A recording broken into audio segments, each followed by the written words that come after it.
Alhamdulillah wa salatu wa salam ala rasulillah ma ba'd. Okay, so this mas'ala has come up. I thought this was the end of it, of the discussion, but there's another mas'ala that's come up because the person's asking now. He's asking, look, say I take the opinion of praying 11. What do I do for the rest of the night if the Imam has prayed 11 in the beginning of the night? Or what do I do in the beginning of the night if I'm going to join the Imam who's praying Tahajjud later on? And similar to those people, like we said before, the Hanafis, where they say that there is no Tahajjud in Jama'ah, you pray 20 at Taraweeh and that's 8. What do they do for the rest of the night? Now, Shaykh Salih al-Fawzan was asked this question and he said, these people are making hirman upon themselves. They are forbidding themselves the khair of Laylatul Qadr and these last 10, and all the nights in Ramadan specifically really, or should I say generally really. He said you will find people that pray Salatul Taraweeh, Salatul Tahajjud, and it'll probably be half an hour, 45 minutes, and then the rest of the night the masjid's shut. He goes, what kind of prohibition is this for themselves? I remember our Shaykh Salih al-Hidan, may Allah mercy on him, may Allah mercy on him, may Allah mercy on him. He was asked this question several times and the answer would always be the same, which is that, look, if you're going to stick to 11 or 13, or even if you're going to stick to 20, then pray the way they did it. The Messenger of Allah prayed 11, and Abu Sa'id and Abu Musa and others from the companions, they said, كنا نخشى أن نفوتنا الفلاح. We used to fear that we were going to miss the suhoor. That's how long he used to pray. Yes, he prayed 11, but look how long he prayed. It's also been narrated that at the time of Umar, they used to come with their sticks to lean on. Yes, they're praying 20. We say that the hadith is Hasan, or the narration is Hasan, that Umar gathered them on 20. They used to come with their sticks. So if you're going to pray, pray like them. This is what Luhidan is saying, rahimahullah. But then what's the science behind this? The science behind this is that the ulama have said that, okay, first thing we have to understand is that the actions of the Messenger of Allah ﷺ can be categorized into 2, 4, or 6, or even 9, depending on which book in Usul al-Fiqh you're reading. But not all of the actions of the Messenger of Allah ﷺ are a legislative example for us to follow, because some of them were normal actions, and some of them were acts of worship, and some of them were explanation acts of worship. And again, like I said, there's further detail into different categories. Now, some of the ulama, this has been mentioned by Al-Khiraqi, who's from the Hanabila, so some of the Hanabila, many of the Hanafis, they have said no. If the Messenger of Allah did it, then that is an example and we must follow him. لَقَدْ كَانَ لَكُمْ فِي رَسُولِ اللَّهِ أُسْوَةٌ حَسَنَةٌ لِمَنْ كَانَ يَرْجُو اللَّهَ وَالْيَوْمَ الْآخِرَ وَذَكَرَ اللَّهَ كَثِيرًا. The Messenger of Allah is the best example. So if he did it, then that's it, khalas. However, the majority of the ulama of usul and the scholars of fiqh have said the actions of the Messenger of Allah are explained by his statements.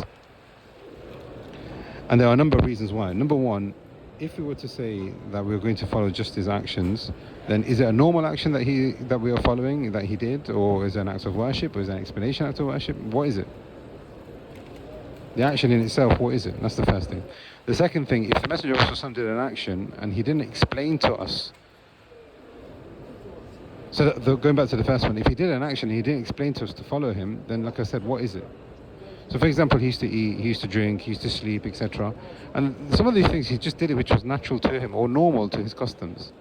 But then when he says eat with your right, now we know that there is a command. Connected to that then is that if the Messenger of Allah did an action, what's the ruling on it? Until he explains it to us, what's the ruling on it? It could be mubah, it could be mustahab, it could be wajib, it could be makruh. Meaning, he told us not to do something, then he did it himself, so then that, downgrades the prohibition. But then, there's a third way of looking at it as well, that the ulama, like I said, Usul al-Fiqh have said that if the Messenger of Allah said something, and he did something, and if there could even be a contradiction, then we give precedence to the action. So he says, for example, there's so many examples, sit down and eat and drink, and he used to drink water, sometimes standing. He said, don't face the Qibla or turn your back to the Qibla when you're defecating, but he did it himself, sallallahu alayhi wa sallam. Therefore, his actions and his statements explain one another. And this is what the majority of the ulama are saying, that look, if the Messenger of Allah prayed 13, but his statement was pray 2 by 2 by 2 by 2, Salatul Layl mathna mathna, إذا خشي الصبح فصلي واحد يُتَلْ لَكُمْ مَا قَدْ صَلَّيْتِ. You pray one and that would make it the witr for what you have prayed previously, then the statements of the Messenger of Allah ﷺ explain the actions, which is that, look, yeah, he prayed 11 and 13, but he left it open verbally. So this is why the majority have said, look, he did an action, fair enough, but it's still open for you. And that's the science behind why there's this difference of opinion and why the majority have gone with that one. But I just want to end by saying, look, even practically speaking, in order for you to act upon all the hadith, so now you want to take this hadith and say 11, 13, fair enough. But there's so many other hadith. Man qama laylatul qadr iman tisaba. Whoever stands laylatul qadr. Now this is from the beginning to the end. I mean, any part of it, inshallah, included. But what's encouraged is that you stand from the beginning to the end as much as you can. If it's an 8-hour night, stand for 6 hours, stand for 7 hours. Also, we have the other hadith, the Messenger of Allah, he said, Man qama al-imam hatta yansarif kutiba lahu qiyam al-layla. If you have stood with the imam in the beginning of the night, then you've not completed with the imam, because he's going to come back for tahajjud later on. So that's what I'm saying here. Practically speaking, there are a number of hadith that the Messenger of Allah actually even said. So if a person wants to say, look, I'm following the sunnah, then which sunnah are you following? Because like we've just said here, the majority of the ulama have said the verbal command of the Messenger of Allah takes precedence.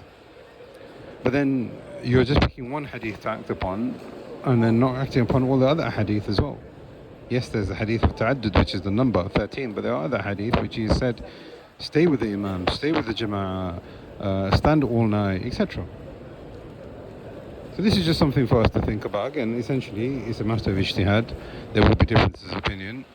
And a person needs to follow which he thinks he's convinced by. But essentially the answer is that if a person sticks to the view of 13, I mean, he's making it difficult for himself. And as I've said, some of the kibar, they've said this person is, making hirman for himself. He's making things very difficult for himself, as well as not standing and exerting himself in the way that he possibly could. Ask Allah subhanahu wa ta'ala that He grants us the best of tawfiq and success, and Allah subhanahu wa ta'ala makes us of those who get closer to Him and attain servitude of Him. And we ask Allah subhanahu wa ta'ala that He makes us of those who constantly meet Laylatul Qadr as long as we are alive. هذا والله أعلم. صلى الله على محمد وعلى آله وصحبه.